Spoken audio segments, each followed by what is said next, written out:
എല്ലാവർക്കും ചാനലിലേക്ക് സ്വാഗതം. ഇന്ന് വളരെ ഹെൽത്തി ആയിട്ടുള്ള രീതിയിൽ ഇഡ്ഡലി പാത്രത്തിൽ വെച്ചിട്ട് വളരെ എളുപ്പത്തിൽ മുട്ട എങ്ങനെയാണ് ഇതുപോലെ പുഴുങ്ങിയെടുക്കുന്നത് എന്ന് നോക്കാം. മുട്ടയുടെ ഗുണങ്ങളൊന്നും നഷ്ടപ്പെടാതെ തന്നെയാണ് ഇത് പുഴുങ്ങിയെടുക്കുന്നത്. ഇതിനെ പോച്ച്ഡ് എഗ് എന്നാണ് പറയുന്നത്. ഇഡ്ഡലി പാത്രത്തിൽ വെച്ചിട്ട് എങ്ങനെയാണ് പോച്ച്ഡ് എഗ് ഉണ്ടാക്കുന്നതെന്ന് നോക്കാം. പോച്ച്ഡ് എഗ് ഉണ്ടാക്കുന്നതിന് വേണ്ടി ഞാനിവിടെ 4 മുട്ട എടുത്തിട്ടുണ്ട്. മുട്ട പുഴുങ്ങിയെടുക്കുന്നത് ഇതുപോലെയുള്ള പാത്രത്തിലാണ്. അപ്പോൾ ഇതിൽ എണ്ണയൊന്നും തൂക്കേണ്ട ആവശ്യമൊന്നുമില്ല. നമ്മൾ ഇതിലേക്ക് വെള്ളം ഒഴിച്ചിട്ടാണ് മുട്ട പുഴുങ്ങിയെടുക്കുന്നത്. ഞാനിവിടെ ഇഡ്ഡലി പാത്രത്തിൽ 1 ഗ്ലാസ് വെള്ളം ഒഴിച്ചിട്ടുണ്ട്. അത് തിളയ്ക്കാനായിട്ട് വെച്ചിട്ടുണ്ട്. ഈ ഒരു പാത്രത്തിൻ്റെ പകുതി ഭാഗം വെള്ളം ഒഴിച്ചു കൊടുക്കാം. നമ്മൾ 1/4 ഭാഗമൊക്കെ വെള്ളം ഒഴിച്ചു കൊടുത്താൽ നമ്മൾ മുട്ടയും കൂടെ ഒഴിക്കുമ്പോഴത്തേക്ക് ചിലപ്പം തൂവി പോകാൻ ചാൻസ് ഉണ്ട്. ഇതിൻ്റെ പകുതി ഭാഗത്തോളം ഇനി വെള്ളം ഒഴിച്ചു കൊടുക്കാം. ഇഡ്ഡലി തട്ടിൻ്റെ ഈ കുഴിയിൽ ഡയറക്റ്റ് നമ്മൾ മുട്ട പൊട്ടിച്ചൊഴിക്കുകയാണെങ്കിൽ വെള്ളം ഒഴിച്ചിട്ടാണ് അതിലേക്കാണ് മുട്ട നമ്മൾ പൊട്ടിച്ചൊഴിക്കുന്നത്.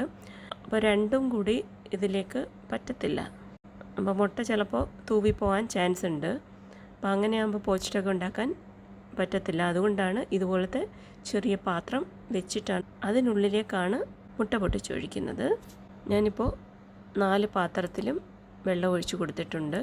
അപ്പോൾ നിങ്ങളുടെ കയ്യിൽ ഇതുപോലത്തെ ചെറിയ ബൗളുണ്ടെങ്കിൽ അതിലും നമുക്കിതുപോലെ പോച്ച്ഡ് എഗ് ഉണ്ടാക്കാവുന്നതാണ്.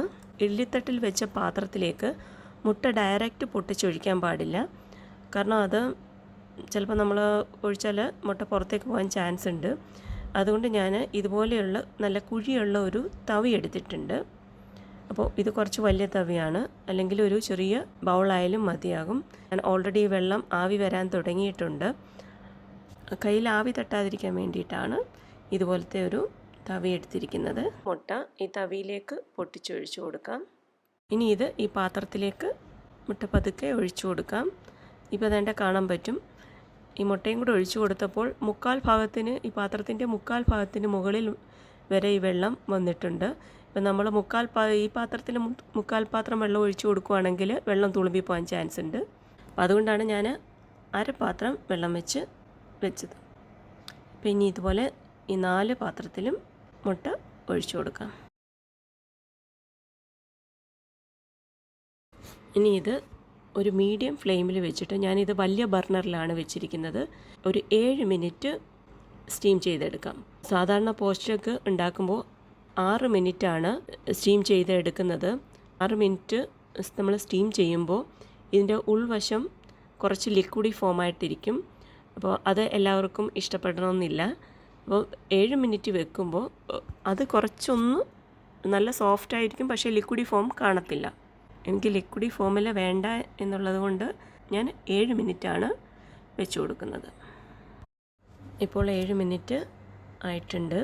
ഞാനിത് തീ ഓഫ് ചെയ്ത് ഇനി ഇതിൻ്റെ അടപ്പ് മാറ്റാം. ഇത് നല്ല ചൂടാണ്.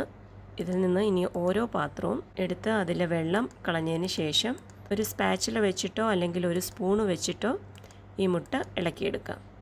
നല്ല ഹെൽത്തി ആയിട്ടുള്ള പോച്ച്ഡ് എഗ് റെഡി ആയിട്ടുണ്ട്.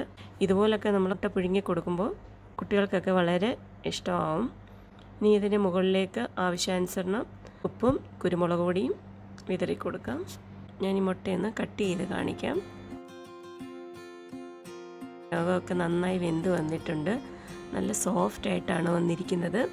ലിക്വിഡി ഫോം മാറിയിട്ടുണ്ട്. ഇപ്പോൾ ലിക്വിഡി ഫോം വേണം എന്നുണ്ടെങ്കിൽ 6 മിനിറ്റ് സ്റ്റീം ചെയ്താൽ മതിയാകും. കറക്റ്റ് നമ്മൾ മുട്ട കട്ട് ചെയ്യുമ്പോൾ നല്ലൊരു ലിക്വിഡി ഫോമിൽ കുറച്ച് വെന്തിട്ടുണ്ടായിരിക്കും. എന്നാൽ നടുക്ക് വശം ലിക്വിഡി ഫോമിൽ നമുക്ക് കിട്ടുന്നതായിരിക്കും. അപ്പോൾ അങ്ങനെ കഴിക്കാൻ ഇഷ്ടമാണെങ്കിൽ 6 മിനിറ്റ് സ്റ്റീം ചെയ്താൽ മതിയാകും. അപ്പോൾ ഇതെല്ലാവരും ട്രൈ ചെയ്ത് നോക്കണം. വളരെ ഹെൽത്തി ആയിട്ടുള്ള പോച്ച്ഡ് എഗ് റെഡി ആയിട്ടുണ്ട്. ഈ വീഡിയോ ഇഷ്ടപ്പെടുവാണെങ്കിൽ തീർച്ചയായിട്ടും ലൈക്ക് ചെയ്യുകയും ഷെയർ ചെയ്യുകയും ചെയ്യണം. അതുപോലെ എൻ്റെ ചാനൽ ആദ്യമായിട്ടാണ് കാണുന്നതെങ്കിൽ തീർച്ചയായിട്ടും സബ്സ്ക്രൈബ് ചെയ്യണം. പുതിയ വീഡിയോസിൻ്റെ നോട്ടിഫിക്കേഷൻ കിട്ടുന്നതിന് വേണ്ടി ബെൽ ഐക്കൺ കൂടി പ്രസ് ചെയ്യണം. ഈ പുതിയൊരു വീഡിയോ ആയിട്ട് വരുന്നവരെ ബൈ.